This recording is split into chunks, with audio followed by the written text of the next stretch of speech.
यंदाच्या मोसमातील नाशिकमध्ये गोदावरी नदीला दुसऱ्यांदा पूर आलाय। आपण जर बघू शकतो या ठिकाणी आता सध्या गोदावरी नदीच्या संपूर्ण पाणी पातळीमध्ये मोठ्या प्रमाणात वाढ झाली आहे। यंदाच्या मोसमातील गोदावरी नदीला हा दुसऱ्यांदा आलेला पूर आहे। नाशिक शहर व जिल्ह्यात पावसाची संततधार ही 2 दिवसांपासून सुरू असल्यामुळे गंगापूर धरणामध्ये जवळपास 85% इतका पाण्यासाठा आहे। त्यामुळे गंगापूर धरणातून आता 7000 क्युसेक इतका पाण्याचा विसर्ग हा गोदावरी नदीमध्ये केला जातोय। त्यामुळे गोदावरी नदीला पूर आला। रामकुंडा परिसरामध्ये असलेले छोटे मोठे जे मंदिर आहे ते पुराच्या पाण्याखाली गेले। तर येत्या 48 तासांमध्ये हवामान विभागाकडून पावसाचा अलर्ट देखील देण्यात आलाय।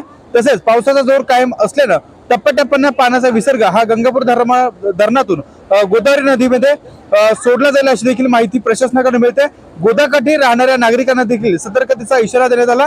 गोदावरी नदीला आलेला हा पूर आपण जर बघतो या ठिकाणी पुराचा इंडिकेटर समजला जाणारा जो दुतोंड्या मारुती आहे त्या दुतोंड्या मारुतीच्या जवळपास आता छातीच्या वरती आहे ते पाणी लागले आणि रामकुंडा परिसरातील छोटे मोठे सर्व जे मंदिर आहे ते सर्व आता पाणी खाली गेल्याचं पाहायला मिळतंय। रात्रीतून देखील आता पावसाचा ओढ लक्षात घेता प्रशासनाच्या माध्यमातून ज्या इथे गोदावरी नदीमध्ये गंगापूर धरणातून छोटा मोठा जो पावसाचा अंदाज घेऊन येणारा विसर्ग जो आहे तो वाढवला जाईल अशी देखील माहिती प्रशासनाकडून देण्यात येते।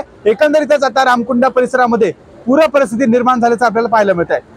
शुभम बोडके, एबी माझा, नाशिक।